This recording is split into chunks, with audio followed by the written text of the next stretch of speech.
All right, I'm back with Paul McIlroy, Big Mac, as I have just given him the nickname. I very sincerely doubt anybody's ever called him that before, but there's no day like today, I think. So if you Yeah. don't know who I am, that's bad. If you don't know who Paul is, that's even worse. So let me give you just a very brief intro. I'm Aleks, the Hebrew Hammer Salkin, and I've got a podcast which you're listening to right now. This is the second episode that I'm doing with Paul, and this is in effect like a follow up to the first one. So if you don't yet know much about Paul's system, well, first and foremost, I highly recommend that you listen to that episode, but also get yourself a copy of Perpetual Strength. I have glued it to my hand so that I can always refer to it. There's no point at which it is not with me. It is very very good and very unique and I would say highly potent approach to strength training. And we're going to talk a little bit about some of the experiences I've had so far. I haven't really tested anything out just yet, but I've had some very good improvements in my overall ability to tolerate higher volume without completely burning myself out. Apropos of nothing, but also if this is your first time listening to this podcast for some awful reason, you should also get my 9 minute kettlebell and bodyweight challenge, which will be your penance for not having kept up with my body of work. And again, not knowing who Paul is, which is similarly, that's like two strikes. So if you want to erase at least one of them, get my free 9 minute kettlebell and bodyweight challenge. Very simple, not necessarily easy, but it's some big full body movements that you can learn in 3 minutes, actually 30 seconds for the most part. And you can do them with whatever else you're doing in your training. And it's not swings, it's not get ups. Those are great movements, but that's not what's focused on in the 9 minute challenge. I'm not going to give you any more details because, again, you've got some explaining to do about your living under a rock. So, again, listen to the previous episode if you haven't. Um, Check out the 9 minute challenge. And most importantly, tune in for the knowledge bombs that Paul is about to drop on us. So, number one, welcome back, Paul. Thank you. Thank you for the wonderful introduction and thank you for having me back. My pleasure. My pleasure. Before we started, I was updating you a little bit on my own experiment with your approach. Now, this is, I guess, technically my second one because I've done A12. I did A12. It's like I finished it actually about 5 years ago as of this recording, somewhere thereabouts. It might be not exactly 5 years ago, but I was doing it with my own coach and friend, Scott Stevens, who a really great job at like walking me through everything because I had a little bit of experience with the barbell before, but he's quite an ace at getting me caught up with the technique and so we had a very good time. I made some very good transformations, and then of course, as Dan John likes to say, it worked so well I just stopped doing it, and so moved on, did other things. But I always look back at some of the gains that I got, and so after having read through your book and then also our last conversation, I decided that I wanted to work toward some higher rep or some higher volume body weight training goals that I had been sort of ignoring. And, tell me what you think about this. But my sense is that one of the important things for volume, done correctly and judiciously, of course, is that it just seems like your strength sticks around longer because you're getting so much more practice in with submaximal sets and reps. Does that sound about right? Yeah, I mean, there's research to back that up, but even without that, there's, you know, literally decades of, you know, unofficial field studies from literally thousands Hmm. of lifters and bodybuilders at this point that would substantiate the link between number of quality contractions. We're not talking about junk volume where form's starting to break down and you're essentially just doing extra movements that your body has to recover from that aren't actually contributing much to the goal and may even be detracting from it because it's different movement patterns and things like that. But there's definitely a strong link between number of quality muscular contractions, more often than not, somewhat, at least somewhat submaximal muscular contractions, Hmm. and the amount of productivity that a particular training cycle is able to produce in a given macro cycle or even a given mesocycle. Hmm. let's say, of somewhere between 4 and 6 weeks. Yeah. So absolutely, it's practice makes perfect, and perfect practice makes perfect, and all those old expressions.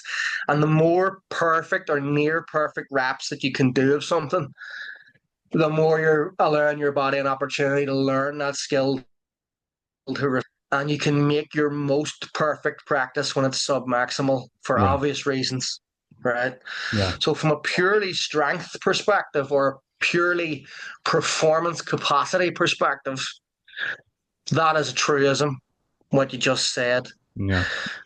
Where it gets interesting and where it gets a bit tricky is learning how to optimize maximal volume exposure within the confines of what's most relevant to the goal, right? So higher volume correlates very well with improved outcomes, whether that be purely for strength and motor learning purposes, or whether that be for strength for reps with the presence of fatigue for hypertrophy purposes, Hmm. right? Or whether it be purely for skeletal muscular endurance purposes, like a separate goal for something muscular endurance based, you know, where for sports and activities or personal feats and goals, where that is the biggest deciding factor. Example, wanting to be able to do 100 push-ups, wanting to be able to do 20 or 30 pull-ups, wanting to be able to do 50 dips, or competing in the sport of rock climbing, or competing in anything that involves a high degree of muscular endurance, Ironman triathlon, things like that, non-specific type stuff, even to a certain extent, CrossFit and things like that. So yeah, it matters, but all of those things are different, right? And although a general approach of increasing volume in submaximal efforts will cross over beautifully to all those things, even if you're doing the same program, right? We can do better than that by specifying the increased volume or configuring it, let's say, in sets and reps that make most sense for whatever the goal is, Hmm. and loading parameters that make most sense for whatever the goal is. For example, if your main goal is limit strength, it's that subdivides into two different areas. There's absolute limit strength and there's relative limit strength. Relative limit strength pertains to strength to body weight ratio or pound for pound strength. And absolute strength is the most amount of force that you can generate regardless of body weight, Hmm. right? And the training approach to optimize both those things is probably the most starkly different in terms of how you would treat volume increase, right? In the resistance training continuum. There doesn't have to be a huge difference between how you would program for absolute strength and how you would program for absolute size. But if you're trying to program for absolute strength versus relative strength, it does get quite different, Hmm. right? And volume and density are the two components that need to be most different Hmm. when you're programming for each of those goals. In that, yes, improved volume still correlates with a more favorable outcome, I would say, for both of those goals, but how you increase that volume has to be dramatically different if you're training for relative strength versus absolute. Yeah. I can go into that if you want. Please do. Actually, it's very interesting. Okay. I'm an easy interview. It's just sort of wind me up and let me go. Yeah, exactly. Um, so relative strength, which one do you want to start with out of curiosity? Because it really doesn't matter. Let's start with relative strength because, and let's provide some, remind people what the definitions are. So, like, relative strength would be your ability to lift something or perform some sort of a movement relative to your body weight. And then absolute would be really more focused on the actual weight. And so, like, one example that I've heard that I think is a good one If maybe somebody different with the record now, but I remember some years ago it was like Hossein Razazadeh, who was a weightlifter from Iran. I think he did a clean and jerk with something obscene. It was like 580 something pounds. It was just some like unreal amount. But meanwhile, Naim Soleimanioglu had done just a little bit underneath that. It was like I think he lifted 3.17 times his body weight over his head in the clean and jerk. He was very small. They called him, I think, Pocket Hercules. Yeah, And so, but he lifted something like four, I'm just ballpark, maybe 440, 450, something to that effect. So it was only like 100, maybe 100, 130, 140 pound difference in terms of whatever the total weight was. But their body weight was completely different because Hossein Rezazadeh is like over 300 pounds and Naim Soleimanioglu is like 120 something, 130. I don't even yeah, recall. He was tiny, very, very tiny. yeah, So that would be an example of the absolute strength of Hossein Rezazadeh was technically bigger, but the relative strength, if I'm getting this correct, yeah, on Naim Soleimanioglu was orders of magnitude larger. Not yeah. because he lifted a heavier weight, but because he lifted a heavier weight relative to his own body weight. Yes, yes, 100%. And another great example from powerlifting. Well, there's so many examples, really. You could go on forever. You've made the point. I Yeah. really don't need to make it a second time, but I'm going to anyway. Like Hathor Bjornsson or Eddie Hall, body weight 200 kilo plus region, Yeah. like 440 pound. Eddie Hall was probably not much over 400 at the time when he did a 500 kilo deadlift. And I think Hathor was 440, 450 when he did 501. Wow. Like that's pounds. That's a that's enormous. That's just almost the size of a silverback gorilla Yeah. in terms of body weight. That's 6'9" as well, Hathor. A true man mountain. Yeah. No pun intended. He played the mountain in Game of Thrones, I believe. Yeah. Um, Meanwhile, you've got somebody like Lamar Gant, who I think his heaviest deadlift was 310 kilos, which is 583. Sorry, 683. Yeah. Probably about 683. 683, something like that. Yeah. But he was 60 kilos body weight, which is 132 pounds.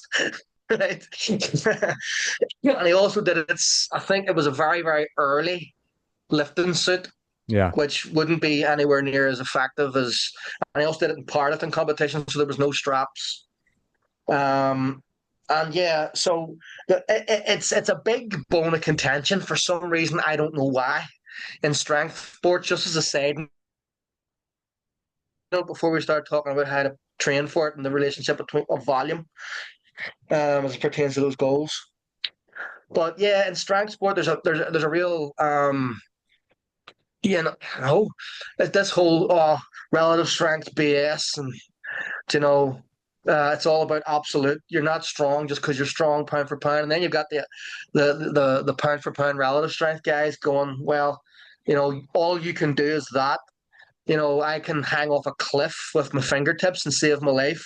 You'd be dead in a second, even if you had two arms. Yeah. You know, both make valid points, but everybody should just calm down. It's just lifting weights. Yeah. Exactly. You're not going to cure You know what cancer I by mean? deciding who's stronger. No, no, you're not going to do anything really. It's just entertainment for men like us who haven't grew up and never will, Exactly. um, and are happy enough about that fact.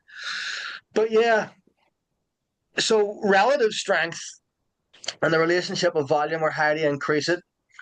Really and truly, when you start getting stronger for higher volumes in a single session, it's almost impossible to not get bigger, right? So that's great news depending on what your goal is, and it's terrible news depending on what your goal is. Hmm. So if you compete in a strength sport where you want to break a record, or for whatever reason you just want to remain light, or maybe you're training for strength in a sport that actually pays you decent money, like a jockey or a fighter, like a boxer or a UFC fighter or something that's weight division related that has a weigh-in, and you need to remain a certain body weight, but you can benefit from getting stronger, which is absolutely every sport, then you've got a problem there. You know, even sports that don't have a weight class but are dependent largely on being light, like gymnastics, rock climbing, running of all distances, including sprints. Um, this is a problem, you know. Hmm. So where do we get those volume increases if the volume increase does equate to so I'm going to have to let my cat in here. It's really distracting me. It's at the window. I'm All going to right. have to let this cat through this window. What's the cat's name? Come on in. Oh, Biscuit. Biscuit. Nice. Oh, what a sweet cat. Say hello to Biscuit. Say goodbye to Biscuit.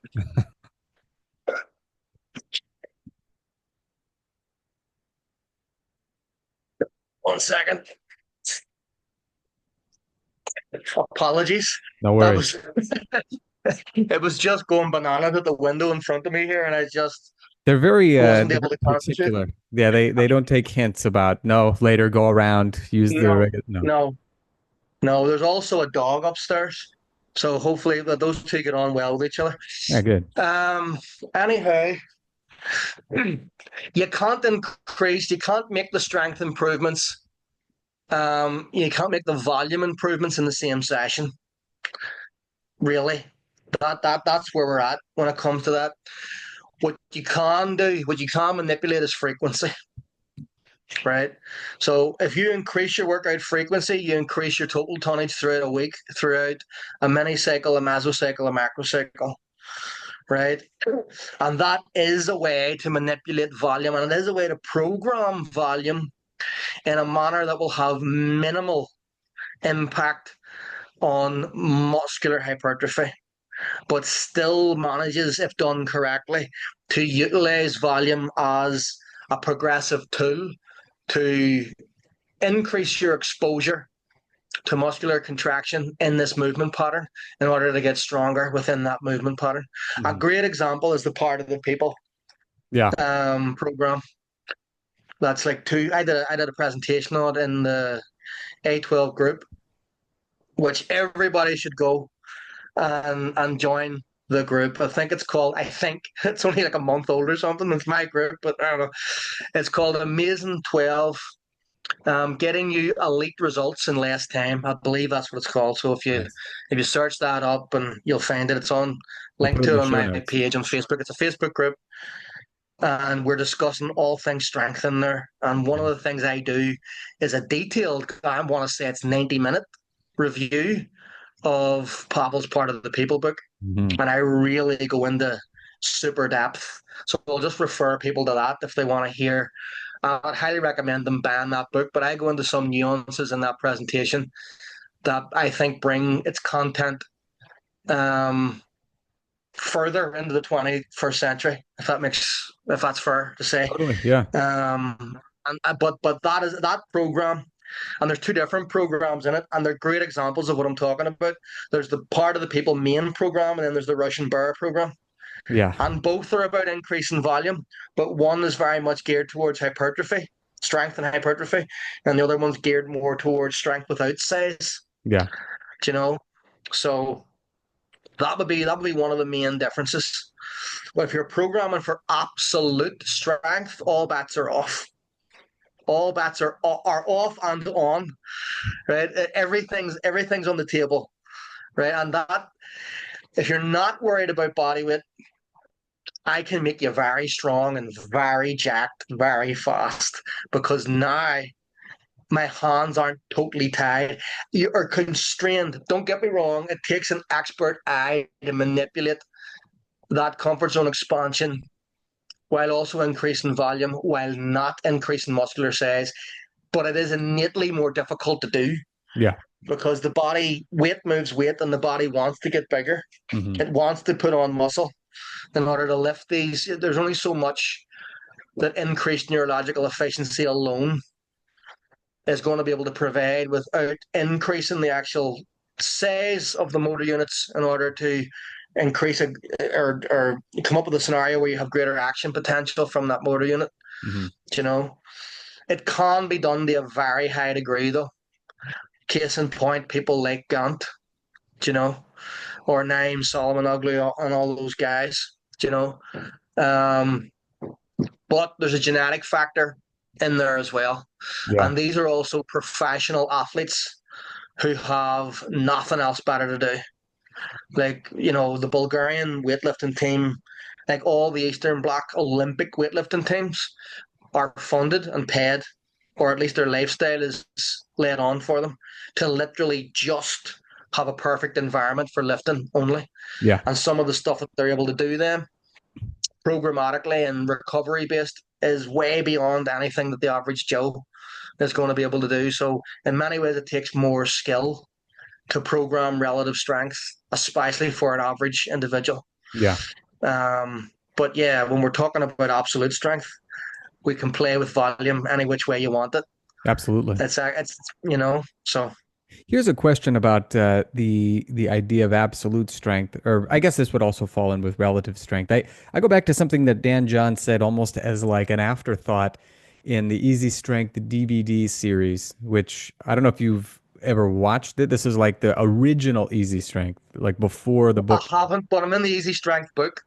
I've got about six pages of an article in the Easy Strength book where I'm talking about what I did with the Justice Singles, Yeah. Steve Justice deadlift program, and how I adapted that for a powerlifting team after the first cycle, second cycle, third cycle. There's a few different variations of the Justice deadlift program um, in there, and there's other variations of the Justice deadlift program in Perpetual Strength, and it kind of came full circle because Dan John, as you know, wrote the foreword Yeah. for Perpetual Strength, so that was very cool. So contributing to him and Pavel's book, and I still talk to Pavel. I spoke to him relatively recently.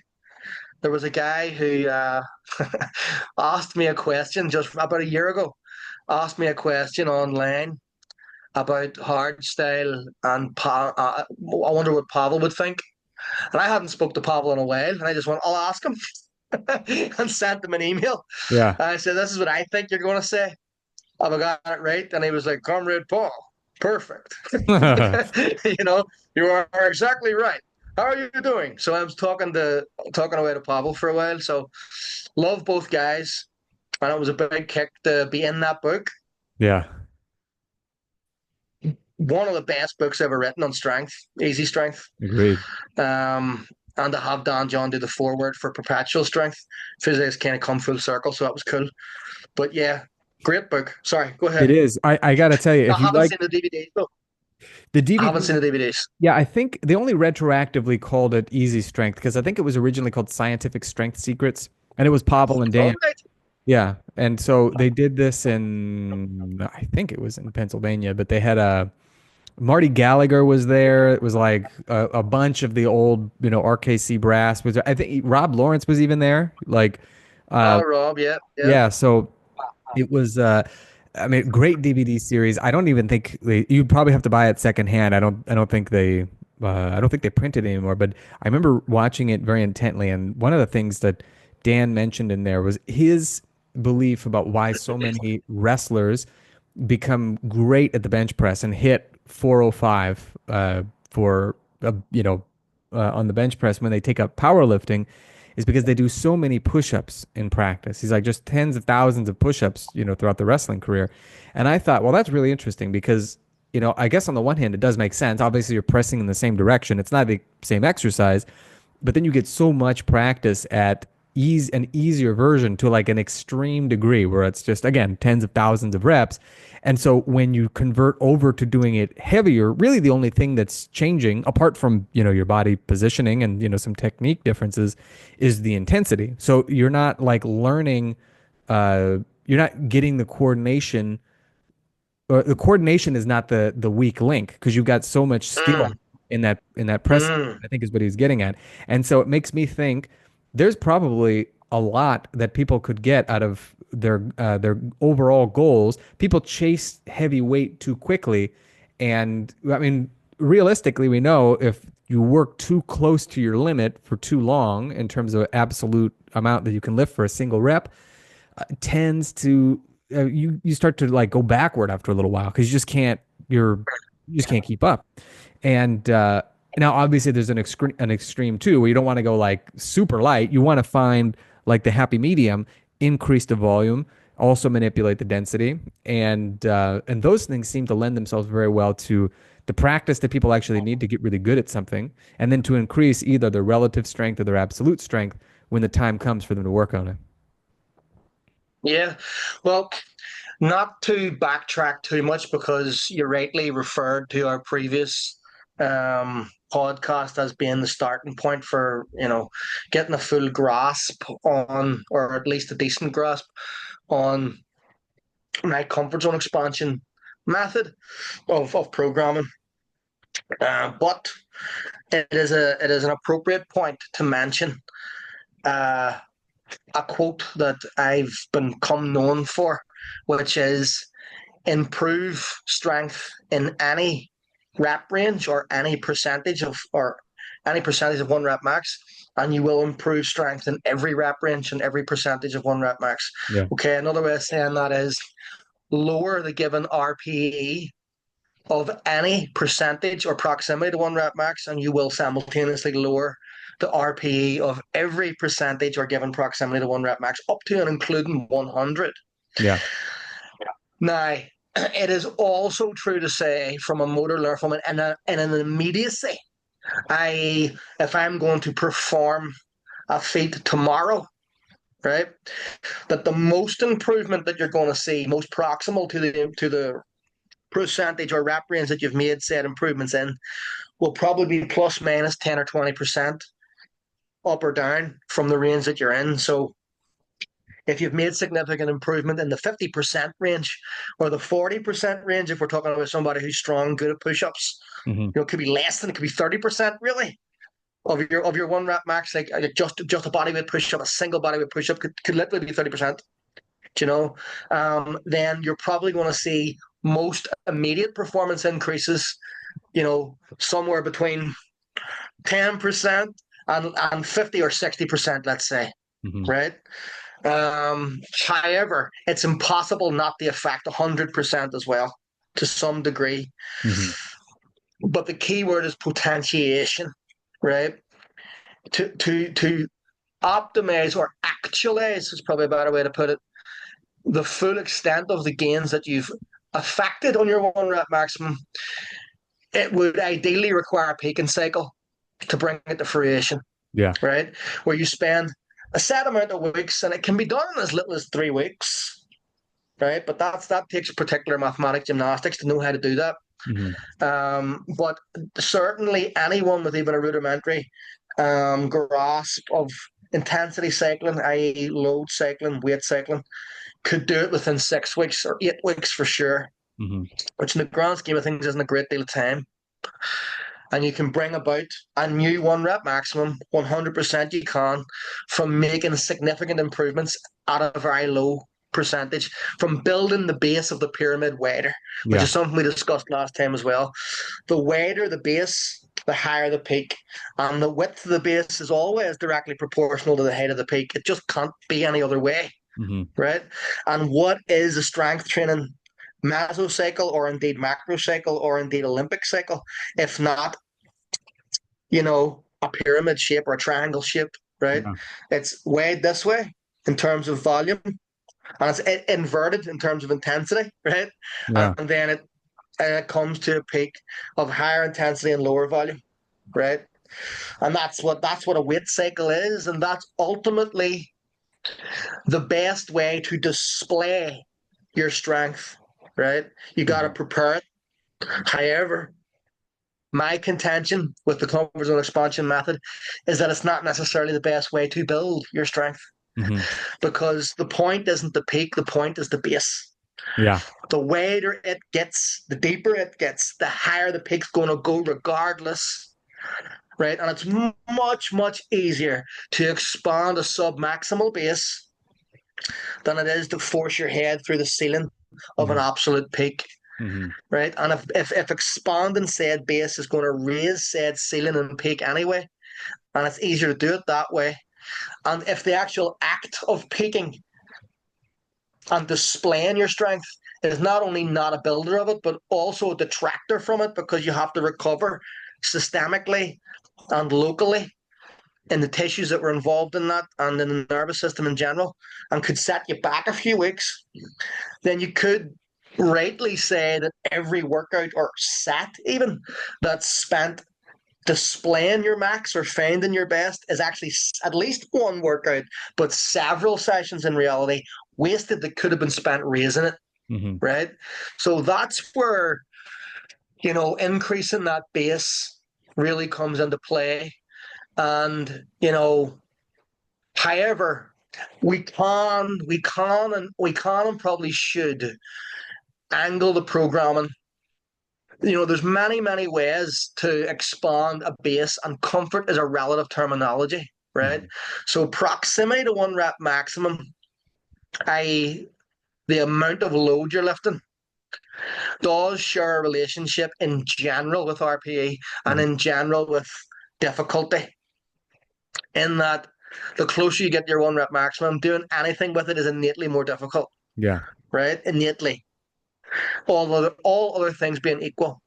However, and this is something that people miss, comfort is a relative terminology, and you can still expand a comfort zone around a very high percentage of your one rep max. Hmm.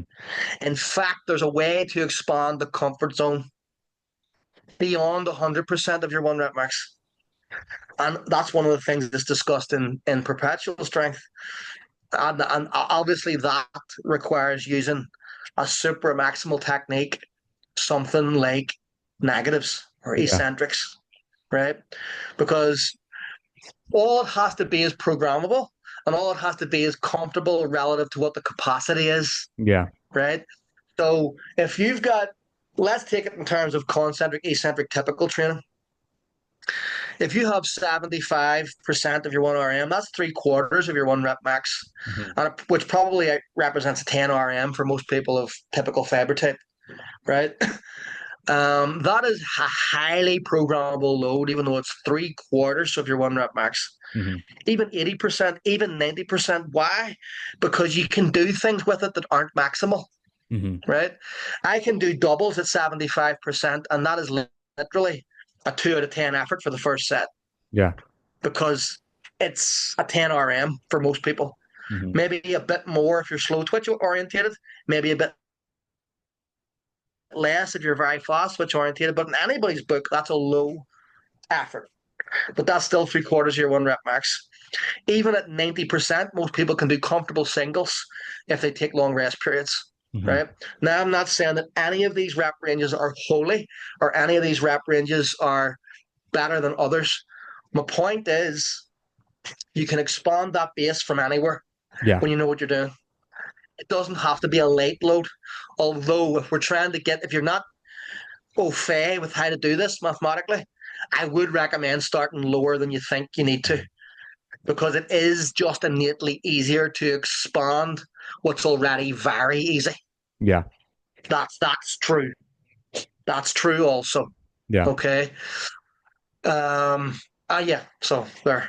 I think the key takeaway from that is that comfort is key, meaning you can lift heavy. It's just got to be, meaning relative even to what your abilities are, but it's got to remain Yes. comfortable. And so that's where people go wrong. They're like, Yes. okay, this is my 5 rep max. I'll do triples. Why not? It's like you can, but you're a heck of a lot Yeah. closer to your max. That might be Yeah. something Yeah. better to do, like if you're trying to peak, just to see where you are. Otherwise, sets of one It, or even two are probably better. it's quite literally on the first set, almost a 7 out of 10, right? Because Yeah. it's like two-thirds of the total volume potential of the set. So Mhm. it's like 66% of what you can do, Yeah. right? Which only leaves 24%, right? Effort, Yeah. relatively speaking, right? So although that's two reps in reserve, two reps in reserve, um, you know, it's still a lot of effort with a relatively heavy load. Hmm. Okay. So give yourself as much programmatic space as possible. Again, like I said on the first podcast, I can. I'm actually working on, because I really think it's something that I've never done, and I think it's something that there would be a huge demand for. To be honest, is putting together some sort of syllabus which actually teaches people how to program like me, Good idea. you know, because I've got programs out there that you can follow, Hmm. but that's not the same. And I can speak about the principles and defend the why, but it doesn't scratch the surface of the how. Yeah. And the how is where the gold is, Yeah. right? Um, and as I said before, it's like learning a musical instrument. Yeah, you can teach the keys, but and everybody like Beethoven and chopsticks, like people who can play chopsticks, everybody knows the same keys. But as my old Muay Thai coach once said, it's like learning a musical instrument. You learn the basic keys, and then it's up to you to make up the music on your own. Yeah. Is it chopsticks or is it Beethoven? That comes down to natural ability Hmm. and natural proclivity, right? However, if you're being taught by someone who really understands, what I want to try and work out is how to teach people how to program like me, not just teach them my programs, Yeah. right? So that's a big challenge for me. And I think if I can pull it off, it'll be a monumental effort. But I think if I can fully, really, genuinely pull that off, I'm confident that I will be able to at some point. Don't know when. That there'll be a demand for it. Learning how to actually look at a situation and know at least within the 80th or 90th centile as well as I could, or as well as somebody better than me. I'm hoping to find people who are even better than me at it. And, mathematically speaking, statistically, like, there's a very high probability that I'm going to find several somebodies who are even better than me. Yeah. But it's like anything else, if Einstein isn't going to know how to extrapolate mathematical equations without being first taught the keys, Yeah. taught the basics of these are the principles, and this is how I make my decisions Yeah. on what to do programmatically in this scenario, and then that ignites their mind because that's essentially what happened to me. Hmm. That's essentially how I was produced, in that I read a lot of stuff early, rudimentary stuff on basic weight cycling from books like Brawn and Beyond Brawn from the 90s, Yeah. Stuart McRobert, and then Pavel, and then an old Olympic weightlifting coach who I speak about in my book Perpetual Strength. And he was getting that from Eastern Bloc countries and places where he had went with lifters and competed with, and handed down wisdom essentially, Yeah. ignited something that was always in my brain Yeah. and gave it a direction.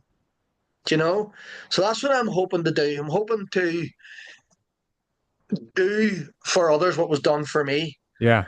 but teach them my way of doing it, Right. where I've taken it after 30 years of improving it, essentially.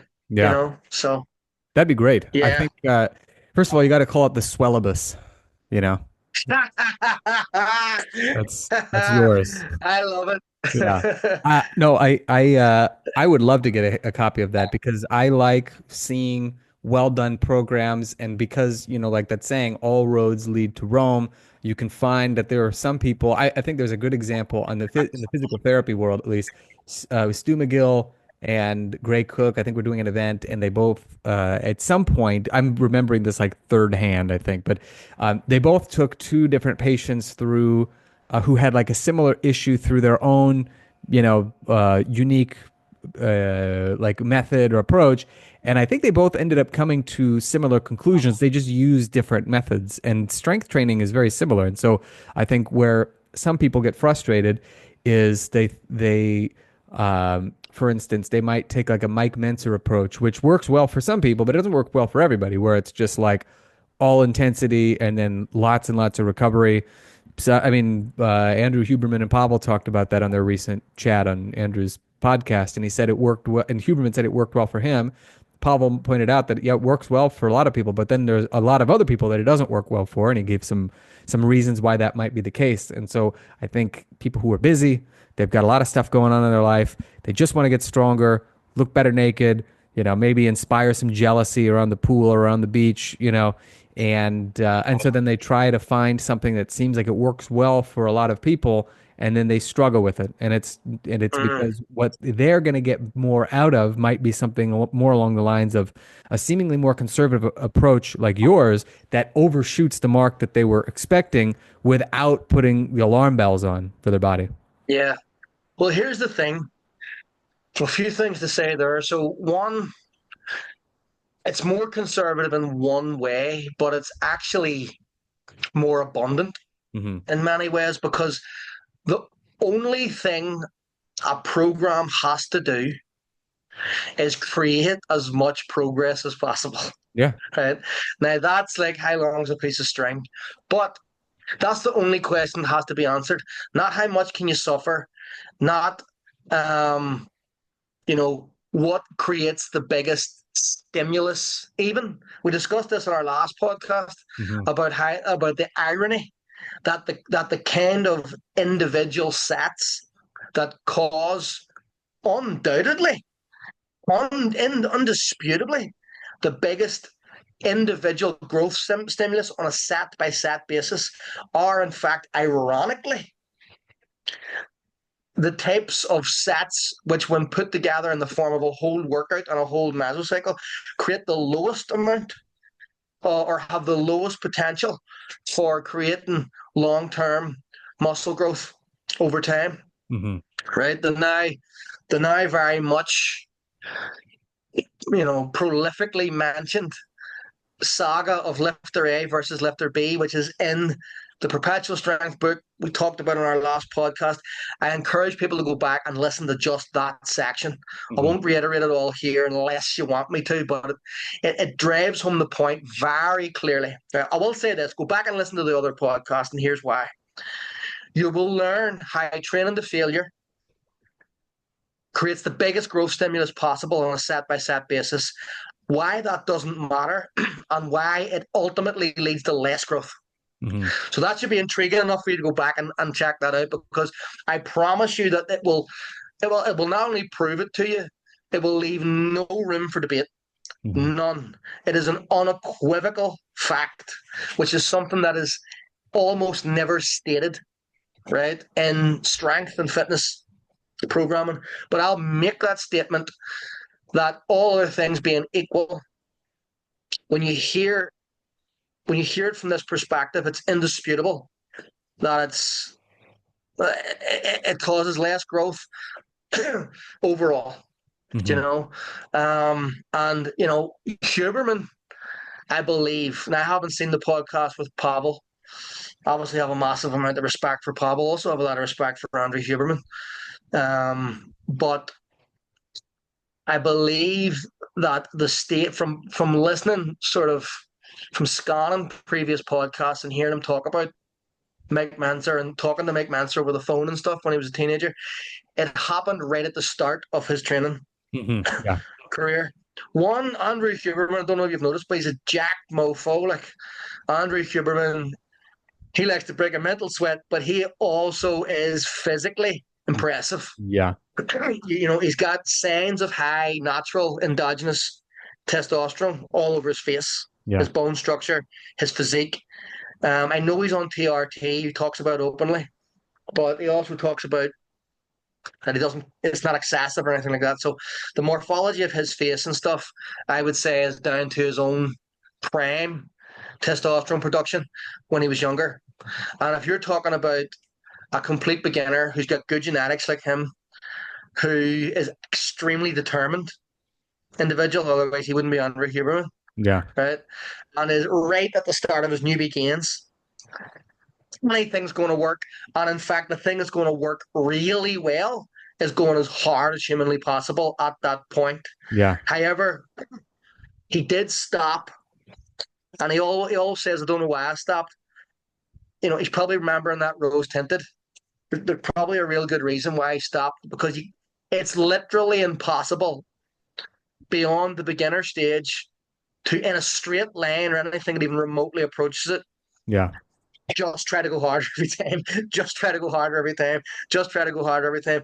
If that were the case, then innumerable individuals who are even better genetics for strength than Andrew Huberman or anybody else on the planet ever will have would do it that way. They don't.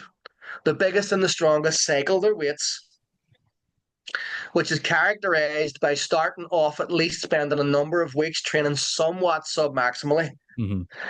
and adding load and increasing proximity to muscular failure over time, but still not actually ever going to failure until hopefully on the platform or in the competition. Yeah. And what that is comfort zone expansion in microcosm, Yeah. right?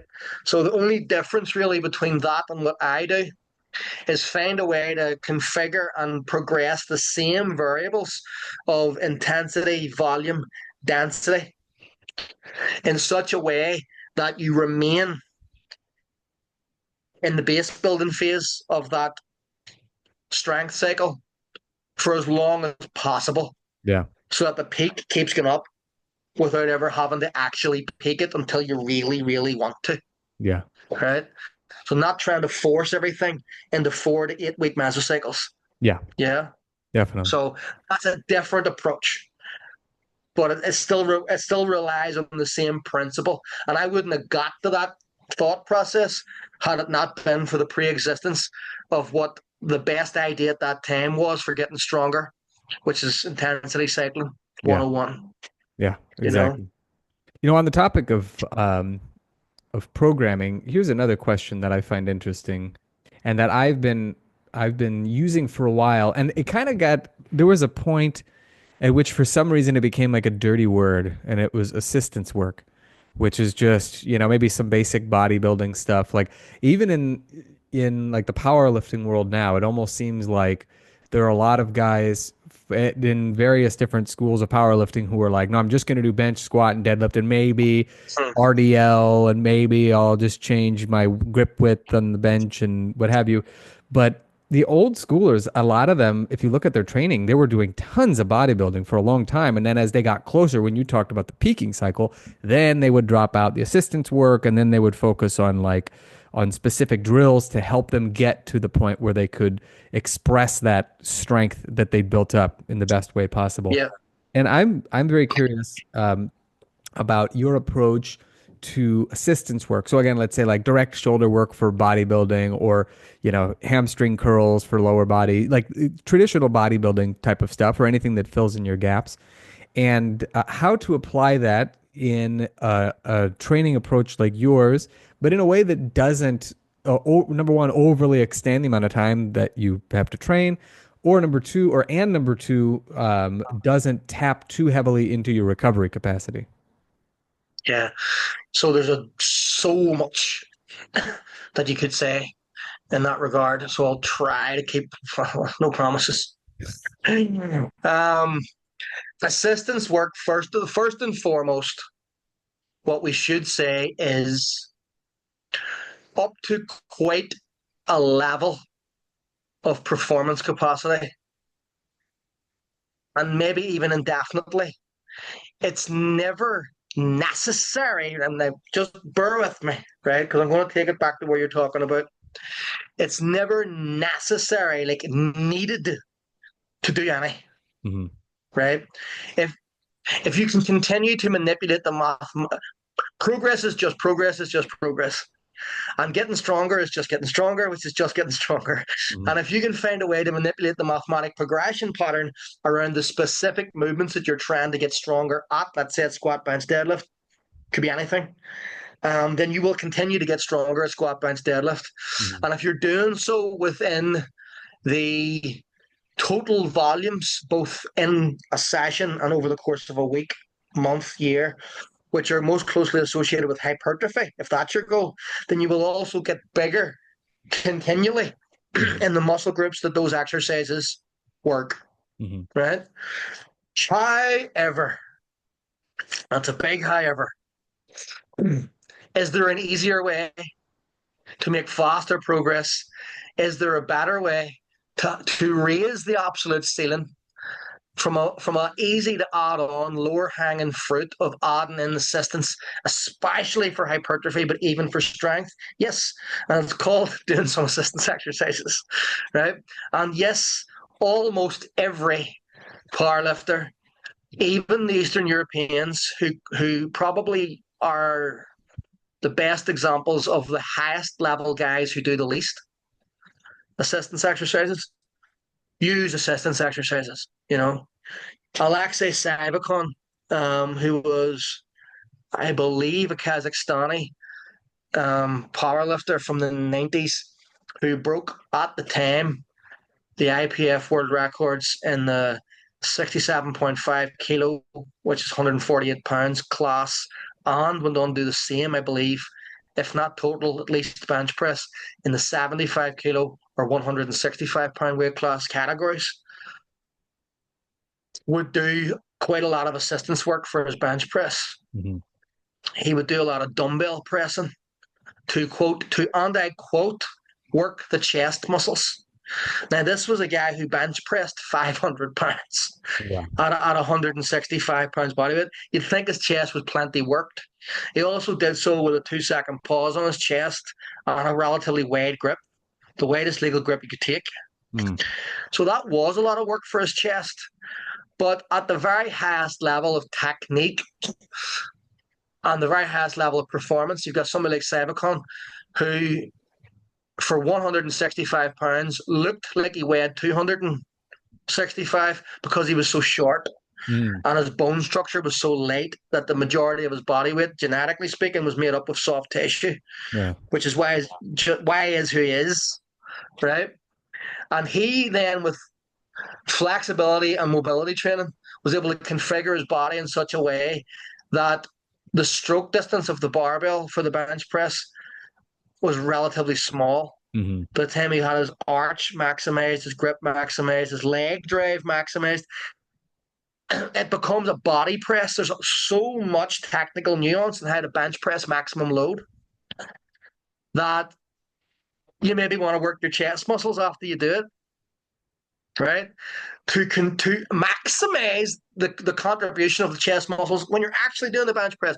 Your chest muscles are always going to be contributing 100% of what they can contribute, right? But when you're technically configured maximally or optimally in a bench press, it is a body press. Yeah. It's not just a chest press. It's coming from the anterior delts. It's coming from the triceps. It's coming from the chest. It's coming from the legs. It's coming from the lats. It's coming from the grip, the hands, the forearms. It's coming from everything you've got, right? Yeah. And you might want to put yourself in a situation where all those components, they're not working in isolation, but they're working harder on their own. Yeah. Right? Yeah. So things like Salkin would do, like incline and flat and decline dumbbell bench press. After bench pressing a shit ton of volume, he would bench press a shit ton of volume on a shit ton of load, right? But never maximally. Yeah. Right? Even if the percentages were high, like 80 to 90%, he never maxed out. Never did as many as he could with any given set. And then he would move on to things like dumbbell bench press, dumbbell incline press, dumbbell flies, weighted dips, and then he would sometimes come back in the same session and do bench press again.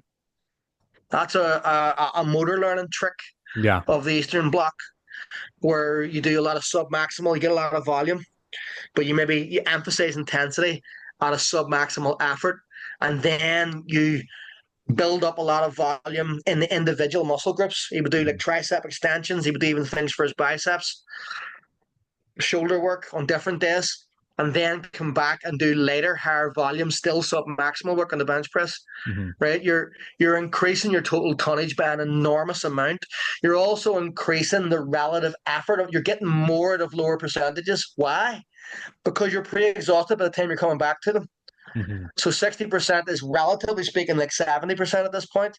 Yeah. And it's still sub-maximal, because 70% is also sub-maximal. Yeah. Right? You can have a maximum effort with a sub-maximal load, but he's not doing that either. Right? So it's a sub-maximal load and a sub-maximal effort at an even lower percentage of his 1RM and feels like a higher percentage, but he's done so much beforehand. Yeah. Right? So it's just so clever. And look at how much volume that those muscle groups have gotten. Yeah. That's quite a sophisticated programmatic approach that really has to be taught to you. And I'm not even sure if Savicon himself would know how to repeat it with people, because I think it was Boris Schenko who was his coach, and he was just telling him what to do, and he was just showing up and doing it. Yeah. If Shenko's telling you what to do, he's You don't. just do it. But yeah, exactly. I'm talking about assistance exercises and programmatic approaches. I remember seeing footage of Boris Schenko and Louis Simmons sitting down to breakfast together before Schenko came around the West Side Barbell and like spent the day with them. And it was a wee bit awkward and a wee bit because their programmatic approaches are so different, Yeah. but they were both so respectful of each other. And they both said, yeah, I don't really fully agree with what way you do it, but I have to respect your results and blah, blah, blah, and back and forth. And Louis Simmons' West Side Barbell is another example of a different way, a very different way to use assistance exercises. He almost entirely turned the main lifts into assistance exercises. Yeah. But to take that approach to exclude the main lift entirely and base everything around assistance exercises, there has to be at least one exercise for the main lift that you're trying to affect that is very, very similar to the main lift. Great example would be the board press, is a bench press with a reduced range of motion. And there's a few different ways. There's a bunch of different ways you can use that. I discuss one of them in easy strength. Sorry, not easy strength. Perpetual strength. In perpetual strength, yes. There's many good things I discuss in easy strength, but that's not one of them. So you can take a sort of a Paul Anderson, Bob Peoples approach to it and expand the comfort zone around perpetual distance progression with board pressing, or you can take a West Side Barbell approach in terms of its usage and still apply comfort zone expansion programming principles to it and use it for sticking point training. But West Side also do a bunch of bodybuilding related movements as well for the muscle groups that are involved in these, what would you call them, main lift derivatives, like board press, box squat, banded deadlifts, these things. And having that max effort day, having that speed pull day. Listen, you can't argue with the West Side results, but I'm not aware of a ton of individuals outside of those who are very chemically enhanced, those who are using 90s and early 90s powerlifting paraphernalia like bench shirts, squat suits, deadlift suits, knee wraps, all that there. And quite frankly, those who have phenomenal genetics. And the biggest factor in success of the West Side method in a prolific sense is individuals who have trained directly under Louis Simmons. Yeah. Now, Louis Simmons was a bit of a mad genius, and his ability to judge what somebody should do was very much predicated on him having them right next to him while he was telling them and observing what they were doing.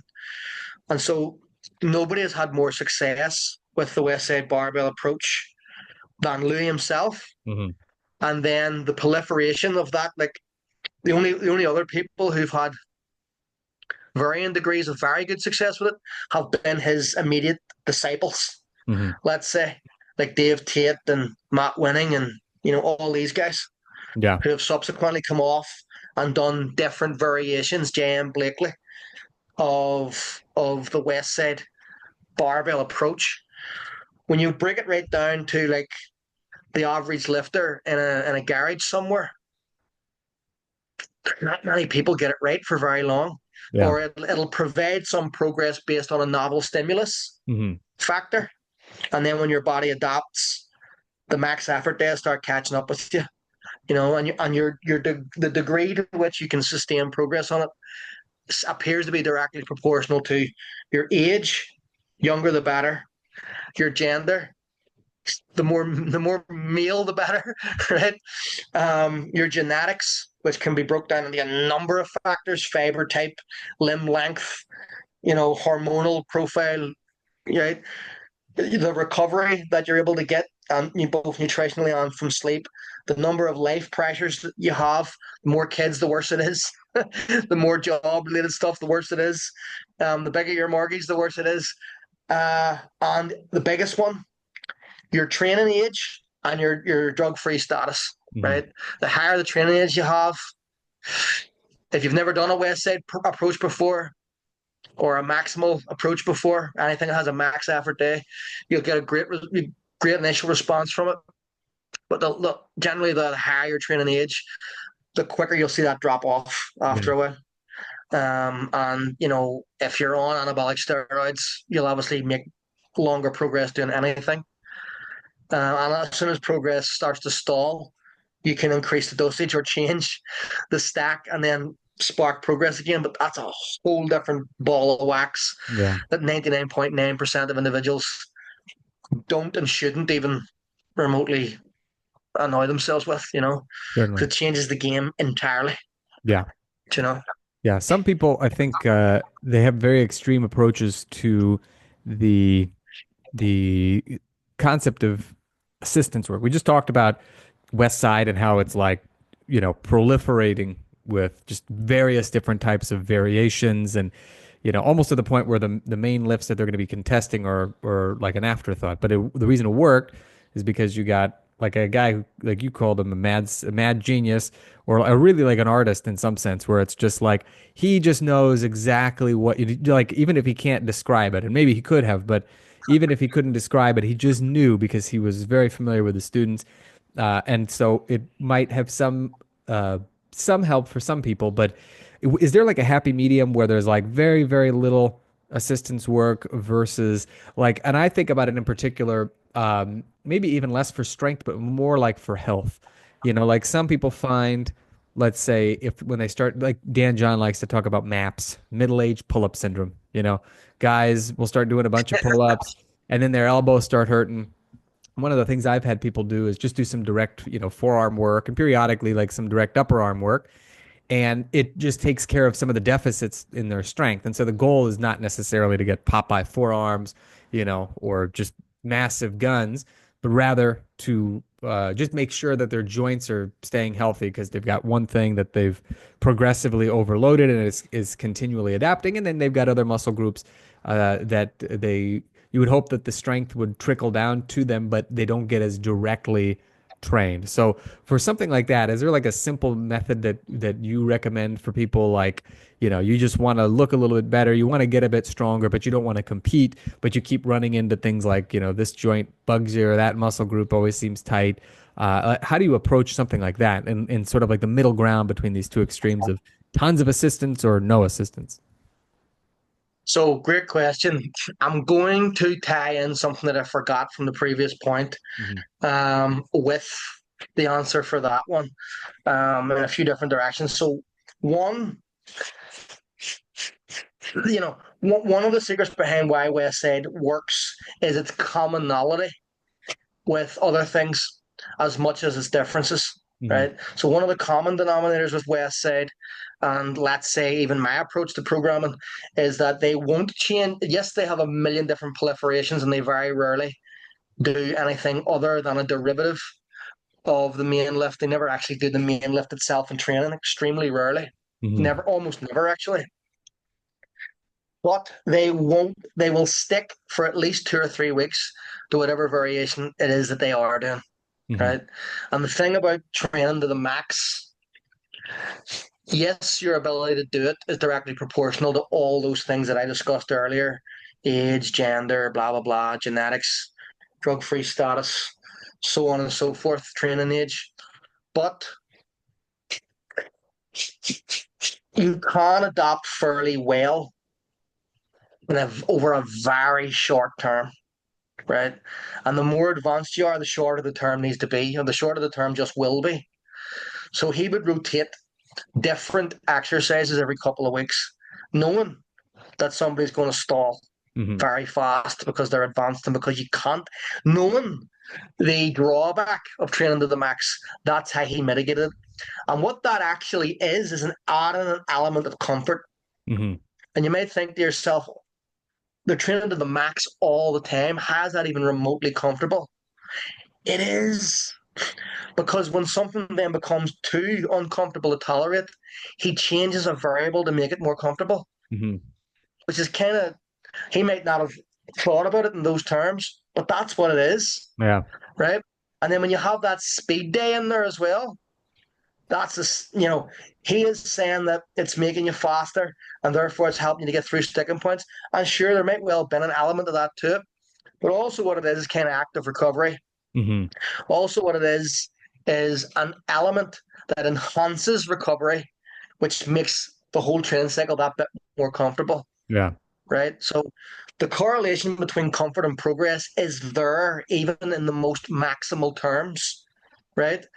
And it must be there if you're trying to progress anything, whether that's a main lift or um, an assistance exercise, right? Hmm.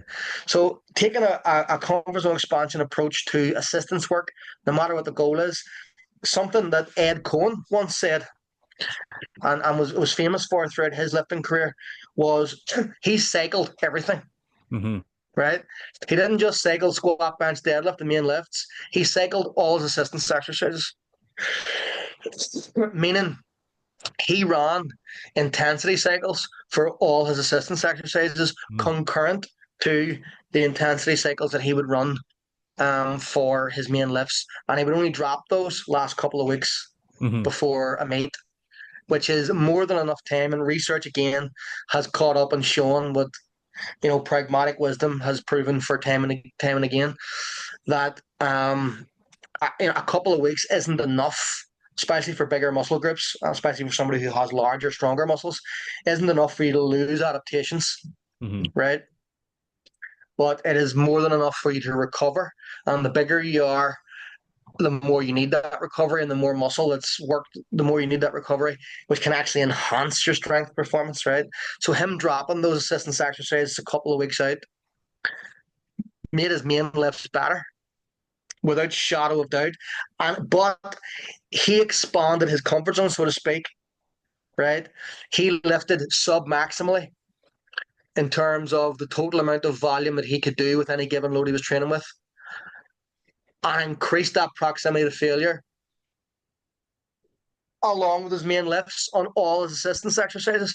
So if I'm programming assistance lifts into a program, I will expand that base in the same manner, right? How would you do it in such a way that the volume didn't get away from you if um you're dedicating a lot of volume to the main lift Hmm. by increasing the volume in a different way, Hmm. right? So the thing that really takes up time in terms of volume is number of sets. Yeah. So what you've got then with your assistance exercise is to play with the volume factor, right? You've always got load and you've always got density, no matter what. Hmm. Density improves the amount of time that you're spending in the gym. When you increase density, you're actually spending less time in the gym. So that's something that can be applied to the assistance exercise and even the main lift in order to increase volume without increasing time, Hmm. right? You can program density in such a way that, you know, before you make a, after you make a volume increase, you can make a density increase as well. But you can't increase you can increase two things at once, but it takes you to be very skillful to do it. Generally, when you're increasing one factor, you want to make some sort of grand gesture to the central nervous system by decreasing one or more of the other factors, Hmm. right? And when we increase density, we can decrease volume. And that way, you're decreasing total training time by a lot Hmm. because not only have you decreased volume, potentially rest period between sets, you've also decreased the number of sets potentially or the number of reps per set. Either way, you've decreased the amount of time it takes you to train. Yeah. And even when you increase that volume back up to what it was previously, if that's what you're going to do, the density increase holds. So therefore, your workout was quicker, Yeah. even though you brought your volume back up to where it was before. Yeah. We can then start talking about load potentially, or before that, there's loads of different ways you can make your music, Yeah, if that makes any sense, right? totally. But one a different way entirely would be to keep the sets and the density stagnant Hmm. and manipulate from a volume perspective, manipulate the reps per set Yeah. and keep a total sets low on the assistance exercises, like 3 sets, Hmm. something like that, something generic, like 3 sets, the old 3 sets of 10, right? And we can manipulate the volume by decreasing it when we add load and then holding load and manipulating the progression pattern to allow you to get that volume back without a perceivable or at least proportional increase in RPE, which will then allow you to add load again and decrease the volume again. Hmm. So that way it doesn't get away from you in terms of time on the clock. There's 2 or 3, or I don't know how many different ways I discussed there, of increase in volume, both in the main lift and in the assistance exercise, without dramatically increasing the time, the total training time, and potentially even decreasing it. Yeah, brilliant. So loads of ways you can do it. Loads of ways that you can do it. Very, very cool. You know. Final question, and this is something that everything old is new again, and there Yeah. isometrics were all the rage in like the 1950s, and there were some early improvements that people who applied it started to notice in their training. And then it all just kind of got thrown away because it came out that the athletes using it took like a very small amount by today's standards of steroids. And so they were like, oh, well, isometrics doesn't do anything. It was purely the steroids that was helping them. I mean, I didn't even know how much it was, but evidently it was quite minimal. But point being, isometrics has a really good track record of producing a great deal of strength and also, in many cases, also fortifying the joints by strengthening the tendons, because that's really what they need in order to go through collagen synthesis and get stronger and more robust and what have you. But two things. One, I think because it's harder to see, you're not adding sets, you're not adding reps, you're not adding weight. It's just you just have to trust that the process is working. It's like in Indiana Jones in The Last Crusade, getting on taking the leap of faith, and he's like that final step. There's like the bridge is there, you just can't see it because it like blends in. And I think that's how Yeah. people are with isometrics is that even if they know that it might work, there's like this is like the mentality of today is we're living in the entertainment age, and so people want some sense of like visible progress, at least in their from their perception. So all that to say, how does isometrics fit in? And particularly, let's say there are a couple of different types. So for people who aren't familiar, you've got yielding isometrics, which is kind of like where you're just holding a position and you're trying just not to move. So it might be, let's say, like a horse stance in Kung Fu, just as an example, or a wall sit would be another example. Mm. Then you've got Horrible, horrible shit. yeah, exactly. The worst of the worst, just terribly, just painful. But then you've also got the overcoming isometrics, where you're actively really pushing or pulling against something with the intent of moving it. You just don't have the strength to do it. And so let's focus maybe particularly on the latter, because that's said to have a very good impact on one's strength and the muscle and joint integrity and things like that. Um, but how do those fit into the picture? I mean, is that the sort of a thing where it's just like most people don't need to think about it and Hmm. what have you? It's a great question. And I'm going to tie in the tail end of the last question with the start of this one because it is relevant. So when Don John talks about maps, Yeah, right? What was it? pull-up syndrome. Middle age pull-up syndrome. Right? I love it. I love Yeah. it.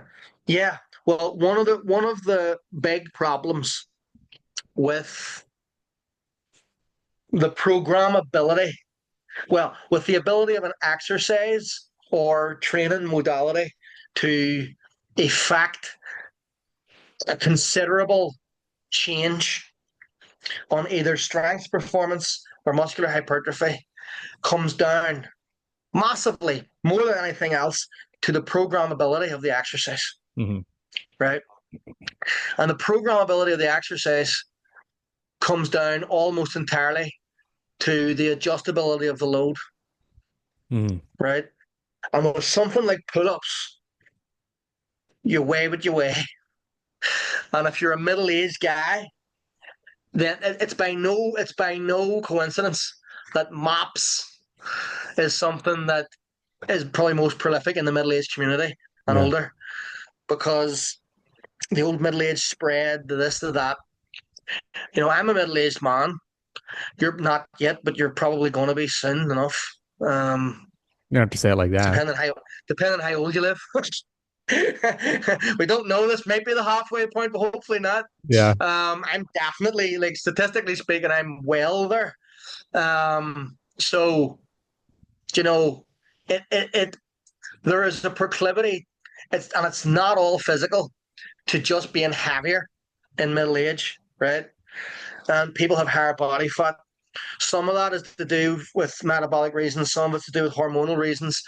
But I'd say the vast majority of it is to do with lifestyle change and Yeah. increases in cortisol and decreases in sleep quality, increases in general stress and responsibility, and decreases in physical activity.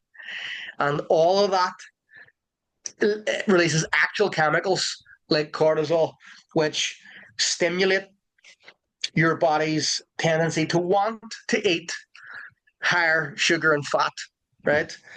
Um, you're better off going for the fat there, right? And you're better off making it natural sources, and you're better off making it animal sources, to be perfectly honest. However, in the modern world with convenience and the lifestyle of a middle-aged man, it's more often than not that. So Yeah. you're physically heavier, and your lowest programmable load is 100% body weight, right? So picture a middle-aged guy who hasn't trained in a long time, and he goes to the bench press and sticks 90% of his one rep maximum on from day one. Mhm. That's insane. Yeah. His joints start hurting. Duh, right? Yeah. So the choice of the pull-up is questionable right from the start in Mhm. that regard, right? Yes, you've got things like resistance bands. The resistance is variable, and it's probably not helping you at the points where it needs to the most, right? The nature of the resistance band is that it catapults you to the bottom and then doesn't help you at the top. The resistance curve of the pull-up is its hardest at the top, right? Yeah. So you're kind of hoping to get enough momentum as possible to go through that sticking point. But really what it does is especially if you're comically short of being capable of lifting your body weight for decent volume, it kind of shoots you out of a cannon and then just leaves you into a brick wall, Yeah. right? So this is all terrible news, right? Isometrics has a similar problem in that it's innately hard to program because it's innately hard to measure. Yeah. And when something's innately hard to measure, it becomes innately hard to adjust. Mhm. And if something's innately hard to adjust, then it's innately difficult to progress. However, there is this inexplicable kind of, what would you call it? Like a cathartic, almost freeing nature, where it's just like none of that matters. I'm going to do isometrics and I'm just going to push. I'm just going to go. And the reason why you can do that more so in isometrics than when you can with, you know, regular isokinetic or isotonic exercise is there's less local, like, muscular damage done because there's no movement, Yeah. right? Now, there's not no muscular damage done. You can definitely utilize isometrics in such a way that you're going to create DOMs, but it's harder to do without a concentric component, Yeah. and it's especially harder to do without an eccentric component. And pure overcoming isometrics has neither, Mhm. right? However, they do build strength. We both come from a steel bending background, right? Mhm. And steel bending is a semi-isometric exercise. It's a 100% isometric exercise until it's not, Yeah. right? Until it yields, right? So it's overcoming isometrics until it becomes like a yielding isometric / concentric heavy Yeah. movement, right? And there's constant Many asymmetric pauses, boom, and then it starts to move, right? So, like, I know that training isometrics improves your ability to bend steel. So that's improving your ability to overcome something that's seemingly immovable and make it movable, which is very similar to lifting something, Hmm. right? You're overcoming the resistance. The problem with actual movement, though, is a movement pattern where you're lifting something through space is different than making another object move around you. Yeah. Technically speaking, if you can make a nail or something move at all, it heats up. And when it heats up, it becomes then easier to move. So it almost moves itself beyond a certain point, which is one of the reasons why it's important to, once it starts to move, to keep it moving kind of quickly, Yeah. right? To keep that heat going. But a barbell and your body is different. And research has kind of shown that isometrics improves strength most plus or minus 20 degrees from where the joint angles were Hmm. when you were building your strength with the isometrics. So how that crosses over, but it does cross over to 100% of the range of motion. It just crosses over less as you go. Yeah. Okay, which is one of the problems with progressive distance training. In that you're spending, it's not isometric, but you're spending long periods of time at certain joint angles, or at least a period of time at certain joint angles, and then attempting to transition to a different joint angle, Hmm. right? So trying to make the distance jumps as small as possible by adding like plywood boards or something to stand on if you're doing deadlifts or squats, or adding very small boards if you're doing board press Hmm. is key to making that work, right? And it's key with isometrics as well, is to train at least kind of upper, middle, and lower ranges so Yeah. that you get the adaptations 20% either direction of those, and that's the whole rep, Hmm. right? So potentially it can take more time, right? But there's loads of ways to make isometrics programmable, right?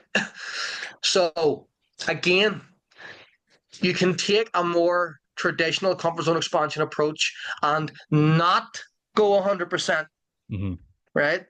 So it's overcoming, but it's not 100% max force, right? What you're trying, it becomes arbitrary though. Was that an 80% effort? Was it not? Is part of the success of isometrics the fact that you don't know what 80% is, and after a while, producing higher amounts feels like less, and therefore you can just produce higher amounts? Probably yes. But that's where actually a device like the ISO chain or the ISO Max that's sold by Dragon Door, I think is beautiful, Yeah. right? And I mean, listen, I don't get any percentage of that, right? John DeCane's a friend of mine, but and he publishes my book, but I don't get any percentage of that. And I honestly, as you know yourself, had no clue what you were going to ask me until this morning Yeah. when you sent me like you're potentially going to talk about isometrics, if that's okay. Fair enough. Yeah. Why is it cool? Why is it undeniably, objectively cool, regardless of any bias I may or may not have? And I can tell you, no disrespect to John, but I have zero bias. And it was bullshit, I'd say it, Yeah. right? Because it's measurable, Exactly. because you can actually see the force that you're exerting. Hmm. So therefore, you can do a test, just like in the gym, just like with a barbell, and now you've got a barometer, and now you can do certain percentages. So I can then go to, let's arbitrarily say 70% of that, and then I can play with the durations of the contraction and the number of sets. So now you've got sets again. Now Hmm. you've got reps again because duration has become the replacement for 1, 2, 3. Sure. It's 1, 2, 3 seconds. Every one of those seconds represents a rep. Hmm. Now it's not going to be perfectly correlatable, but you can go, okay, we're going to start with 10 seconds because that's really easy at a 70% effort. Going to take a while before you can kind of gauge it. But you look at the number on the thing and it gauges it for you. If you're plus minus a few percent either way, don't worry about it. Yeah. If it starts to get hard to keep it lower than 90%, guess what you can do now? Way more than 100%. Oh yeah. Do you understand? So you've expanded the comfort zone. You've made a maximal technique sub-maximal. Hmm. Now here's a different way you could do it. You could take the West Side approach and keep it maximal effort, but play with it in such a way that overall it's actually comfortable. What are we talking about? We can go 100% hard and see how long you can hold that force for if you have the iso chain. Hmm.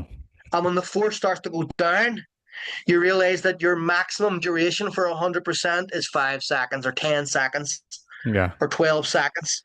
Now we can start programming duration, and that's with at that 100% level, and then take generous rest periods and start doing sets. Yeah. And we can subtract and add sets.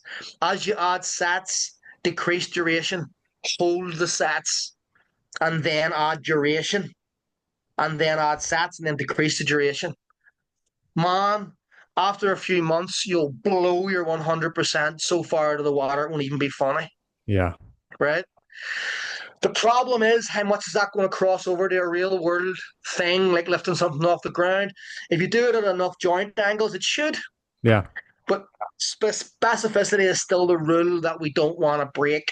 Yeah. However, if you just want to get stronger and it's not necessarily for anything in particular, you know, if you make a 50% or 60% improvement in your isometric force production, Hmm. is it going to equate to a 20% improvement in your ability to pick like a rock a few inches off the floor or something? Yeah, probably. And is that going to affect your ability to deadlift? Yeah, probably. And if you're just a guy who's not a competitive powerlifter, was that a good return on your investment with almost zero risk of injury? Yeah, probably. Because things kind of have to move in order to break, Sure. you know? Oh So yeah. that's the coolest thing about isometrics, in that it's innately a wee bit harder to hurt yourself. But you still have to be careful, because the higher your force production gets, when something doesn't move at all, sooner or later the thing that can move moves, and that's you Yeah. and your joints and your tendons, which is why you see people who are used to producing large amounts of force and seeing things move because of it, hurt themselves when they try to steel bend. Yeah. Bill Kazmaier tore his pack bending a steel bar that I can bend. Yeah. I'm not. Does that mean I'm stronger than Bill Kazmaier? Again, that's a story I talk about in the book, Perpetual Strength. No, it doesn't. In fact, in most likelihood, I'm nowhere near as strong as Bill Kazmaier. He's a man who I've met, who I hosted for a few days in my gym, and even in his 60s at the time, it was absolutely incredible how strong he was. Yeah. Just absolutely insane. He's a man who doesn't even train that much anymore because his body was littered with injuries from just a lifetime of war Yeah. with powerlifting and strongman, 3 times world's strongest man. First guy ever to bench press 300 kilos in competition without a bench shirt, with a flat back, no arch, 2 second pause, insanity, close grip It's in insane. competition, right? Um, but there he is, nearly 70 probably at the time, doing repetition, strict, alternating curls with like 70-pound dumbbells Wow. in my gym in 2017. So I'm like, yeah, his fans are like 3 times the size of mine. There's no way I was stronger than Bill Kazmaier, Yeah. but he tore his pack bending a bar that I could, because I'm more used to exerting force against things that don't move Yeah. until they do, and he wasn't. Right. And so therefore, so you have to be careful as well. Word to the wise with us, particularly overcoming Yeah. isometrics where you're going all out right off the bat. I actually Yeah. wouldn't recommend going all out right off the bat. Yeah, I think the recommendation usually for people who are doing overcoming isometrics is to take maybe like 4 seconds to build up to like a peak contraction and then take another couple of seconds to sort of back out of it. Yeah, that's great. Now, see, it's not something I personally have a great deal of experience doing Yeah. with myself personally, because I just like to see shit move. Oh yeah. I just like to lift shit, you know. But that's a very logical approach, because any sudden changes in force is where things go boom. So dialing it up and then dialing it down is Yeah. very smart, Yeah. you know. Big time. And I think that probably if you're doing a longer duration, because like there are different, like we pointed out, there are different, even intensity levels with overcoming isometrics. You might have the higher end where usually kind of the benchmark is 6 sets of 6 seconds. And I think the rationale behind that is that's about the time, like 6 seconds of like hard effort is about as long as most people can hold it before it starts to decline. There was some really famous study that was a really expansive study done on isometrics, and it was like a unique period of time at which they just did a boatload of research on it, and now no one cares anymore. So it's like, most of the really great Yeah. info we have on it comes from, I think, the 50s or the 60s or something like that. But then you've also got anywhere from 20 to 45-second holds, things of that nature. So there are a variety of different ways that you can Well, apply it. it's a great training. It's a great training tool in general. Like there's a ton of semi-asymmetric tasks, right? Hmm. Where direct asymmetric training would cross over phenomenally too. Yeah. Um, Arm wrestling is semi-asymmetric, right? Steel bending is totally asymmetric until it starts to move, Yeah. Yeah. right? Um, there's elements of rock climbing that are asymmetric. There's elements of gymnastics that are asymmetric. There are elements of grappling, wrestling, Brazilian Jiu Jitsu, MMA, by extension of that are asymmetric, Hmm. right? There's this is I'm not joking you could not script this. There was a storm here a few weeks ago, right? And I lost 3 trees on my property and I chopped them all up with an axe, Hmm. right? Which was just amazing, by the way, as a side note. It was so much fun. And then You've got recently the I read beard a, for a it. study. You've got this like I've lumberjack got the beard. beard, I've got the beard, I've got the axe. It had to happen. Did I pull out a shirt that was checkered in pattern? I'll leave that up to you. Maybe I did, maybe I didn't. I'll leave that up to your imagination. But I chopped them up nevertheless, and in a general sense. But these are trees. You're not chopping them up into small blocks. You're kind of chopping them in at most a Yeah. thirds, right? Because I don't have a electric saw, and I have a handheld roughneck gorilla handsaw, Hmm. right? Because I don't do a lot of DIY. I don't really care. And I just wanted to chop them up, Alex, Yeah. to be honest, because it's just so much fun. Yeah. But yesterday I got to work and sawing them into smaller chunks, right? In some ways that was harder than chopping it, right? Mhm. Cardiovascular in terms of pure force, the chopping is harder. But in terms of like the muscle burn of just sawing something like forever into tiny small chunks when it's like this thick is insane, right? Now, I entirely sawed with my stronger arm, which is the right arm. On the other hand, the left arm I used as the anchor. Now, from a steel bending perspective, you'll be familiar with these terminologies. Yeah. It was the essentially the vise, Yeah. right? Again, I don't have a lot of work like benches and stuff, so I just fucking held this sucker in place with one hand while one end of it was hanging over something else, and so all the force was holding this block and this log in place with this hand, and there was little micro movements probably because it was moving as I was sawing, like just a bit. This arm never stopped sawing. Hours I was at this arm never moved at all, really, apart from those wee micro movements. Yeah. Today, both arms are sore. The one that didn't move is worse. Oh yeah. My hands, I have DOMs in my hands and DOMs in this thumb, which I've got thumbs like chicken drumsticks Yeah. anyway. They're like KFC drumsticks. The The muscle in them's that thumbsticks. thick. Thumbsticks, there you go. Right? It's sore. The whole forearms are sore. The hand clamped up. I can barely move. It's warming up now, right? This is the hand that done all the work, all the movement. Nothing, Yeah. right? This hand is sore. So resisting movement, which is kind of what that is, preventing it, and also exerting into something that doesn't move. It's not to be underestimated, even in terms of the muscle damage it can provide. Like if you're doing like a Conan's wheel or a Husafeld carry, yeah, there's maybe micro There's little micro concentric and eccentric contractions going on. But for the most part, the biceps are working mostly isometrically there. Yeah. If you haven't done that before and you go hard on that, your biceps are sore the next day. Oh yeah. Do you know? So, and that's more of a yielding isometric type scenario, but it's just unbelievable. You could say yielding isometrics are maybe slightly better for hypertrophy, Mhm. and overcoming isometrics are maybe slightly better for strength, Yeah. but both will have heavy crossovers to either, Very cool. depending on how you program it. It's exciting stuff. Folks, there's always a lot more to learn about how to get jacked, swole, I mean, whatever you want to call it. But you're doing yourself a disservice if you are not in this group. Now, I know that despite all of your knowledge, you don't remember the exact name of the group. When when we're done with the chat, send me the link, and people, you can find it in the show notes or in the comment section, depending on where you find yourself, whether this is on YouTube or some sort of a podcasting platform of your choice. Any final words to give people to wrap up before we say sayonara?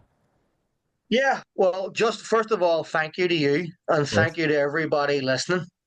And I do believe that the Facebook group is called Amazing 12, getting you elite results in less time. However, yes, that will be in the show notes. And thank you for that as well. Certainly. And I love this. If there's anything that I didn't cover, you can reach out to me or you can reach out to Alex on my behalf. And there's no law against potentially coming back a third time to cover other topics. Absolutely. We'll do the trilogy, the trifecta. Any, Trifecta. I will yeah. come in my Sith robes for that one. Yeah, The Revenge of the Sith. I love it. I will I'll try to dress like Luke Skywalker. I think Yes. when I was a kid, people used to say my hair looked like Mark Hamill from the It's Star Wars it's not movie. it's not dissimilar, to be Yeah. fair, to It's the a to the young Luke Skywalker. Yeah, I as long as I'm not complaining about going into whatever station to buy some power converters and I get, berated by my uncle or whatever. I guess I can at least disclaim being too similar I know to they see, Skywalker. to be fair, they deserved blew up by the stormtroopers, didn't they? They were so defeatist. Yeah, Luke didn't really seem that upset by it. He's like, "Oh my God, all right, whatever. Who cares?" Like go back and watch the I original was way stuff. more upset about Ben, about Obi-Wan Kenobi, a guy who he like literally just met. Yeah, exactly. Way more upset about that, Yeah, he you he know. got he got over the people who raised him. He got over their horrifying, violent death super easy, and then Ben just turns into a force ghost, and he Just like, disappearing. yeah, he just can't Yeah. stop thinking about it. He's You like, watch their burnt corpses just lying there, and then just a random old man who he literally just met sort of passively disappeared, and don't even yeah, know if he was dead, really. Let's face it. yeah, Or he was just a magician like David Copperfield. yeah, exactly. Folks, keep this in mind. If you were on a planet in a galaxy far, far away, and some wizard wants to teach you some magic lessons, take the lessons because you'll probably end up in a movie, somewhere. Yeah. I don't know. This is not exactly the lesson I had intended to leave this episode on, but because I am a fan of the original trilogy, not anything that's come after it, obviously, but the OG stuff is still really good. It holds up. The OG stuff is brilliant. The prequels are good, but the sequels aren't the best, No, they're certainly not. in my humble opinion. Yeah. This is not an area I'm a subject matter expert in, but for what it's worth, I really think that they didn't do the movies that the fans wanted them to do. They just essentially took everything that was good from the previous movies and killed them all. Yeah, exactly. It was like a rewrite. I remember watching the first sequel and I was like, this is basically just like they're rewriting everything from the original stuff. It's like another gal on like a some distant desert planet with a dumb name and I was displeased. You know Not the one same desert planet though. that's it, yeah, exactly. It was just like some random it's like it's not even playing it safe. They're just like, let's see how much money we can get by reselling people something that they've already got, only like kind of a crappier version, like the Timu version. Resell them the same movies and kill all their favorite characters. Yeah, total I BS. mean, Speaking I of don't know. movies, we were never given. Here's a movie that I think actually would have killed it, and they just never did it. A prequel to Terminator, like the prequel sequel. Um, Like think about it. Like I mean, there would even be a great name for it, Future War. All right, and it's like it would be Ah, It would it would stop right where the first Terminator begins. You know, they send the Terminator into the past. He sends Kyle Reese, stops right there, and then if you want to go to rewatch it or start the series back over, then you watch Terminator and then Terminator 2. Um, now correct me if I'm wrong, yeah, but did they not do something in that regard with Christian Bale they did. Yeah, as kind of. They did. Yes, but it didn't end like it was. It's no? basically was shortly after the cyborg revolution, like the machine takeover. So Yes, yes, yes. like they have more conventional weaponry, and actually it wasn't that. Oh yes, that Yeah, that hasn't been done. That would be great. yeah, Now I get what you mean. yeah, exactly. So the Yeah, Terminator John Connor Revolution, like maturing into his role. exactly. Yes. And then, like I said, it ends right where Terminator Yeah, begins. that would be perfection, to be Yeah. perfectly honest. Yeah, they Yeah. never did anything like that, and people would have liked it. I mean, that would have been a great movie. And then instead, they put out they tried the different timeline things, and then James Cameron did like the remake of what he would have done with Terminator 3 if he had been involved. I didn't even. I watched like 15 minutes on a plane, and I was like, I have to turn this off. Like, I would rather be Yeah. bored. Yeah, yeah. It wasn't good. So anyway, So here, listen, talking about James Cameron, I have a great idea for a movie. Listen, yeah, yeah. another Titanic movie. Bear with me. The Reckoning, Bear, Titanic, The Reckoning. bear with me, right? I'm going to sell this. I am using most of, if not all, won't be all, because some of them will be dead, I would imagine, the same cast, Hmm. but in different roles and a completely different story that takes place over the same time period on the same ship. Oh, there you go. DiCaprio's middle aged now. Billy Zane's middle aged. Winslet's middle aged. They're all older. A different dynamic, and then use CGI to have them to have their younger selves almost like cameos in the background, passing them and stuff. Yeah, To yeah, have Jack Dawson, and I think that would be immense. yeah. You would make a ton of money off that because Titanic was like the biggest movie of all time. Yeah, Yeah, yeah, that would there you be go. amazing. And I But think random. Cameron could do it because he's like big on the special effects. Like the whole reason they waited for Terminator 2 is because he didn't have the right special effects to do what he Yeah, wanted to do. in Now, '84. Yeah, exactly. Now they've got the de-aging stuff. Like I don't know if you saw the last Indiana Jones movie, but that was like perfect example of the de yeah. and it looked good. I mean, it was like, It's good. It's only going to get better as well. You would imagine. yeah, yeah. Well, I mean, you got to think too. I think they spent like for those first however many minutes of that movie, like 3 years to get it right. But with the way that technology, in particular AI, is progressing, eventually it'll get to a point where it'll be like a few days You they'll be don't able even to need put together. actors. Yeah, Yeah, exactly, exactly. So we'll be able to yeah, watch, our favorite actors in perpetuity, and we can stop yeah, yeah. entertaining these Prime Terminator versus like Prime Rambo and stuff like that. the stuff we You know. dreamed about as kids. We can Yes, finally have. yes, Exactly. Yeah. yeah. Yeah, so James Cameron, if you were listening to this, Titanic 2, The Reckoning, but reckoning would be spelled Wreck, WRECK. Yes, Yeah. yes, So yes. I like the idea. I think that would be cool. And it is rife for it because, again, people love the idea. So it's like, why not show them, like, what was some other things that were going on? And then you see Well, it would be the biggest film ever. yeah, But with modern numbers, yeah, what that film did in '97, especially with that theme of all the same actors, yeah, but maybe DiCaprio's the villain this time. He does villains really, really well. yeah. Do you know? So I don't know. I like the idea. Uh, patent pending on this, by the way. So if Cameron thinks he can do it and not Yeah. give any credit, Paul was the one who came up with the idea. So you heard it here first. If it gets uh, to him, I don't know. Well, we'll see what we can do. I'm sure. I don't think he lifts, so I'm sure that there's some way that we could at least no, strong arm I don't know him. what he benches. No. He recently said that testosterone um, needs to be stopped or something. I'm paraphrasing, but something like Oh, it's I think I responsible heard for about all the that. problems in the world or something. Dude, Anything that lowers it's better, and I don't know.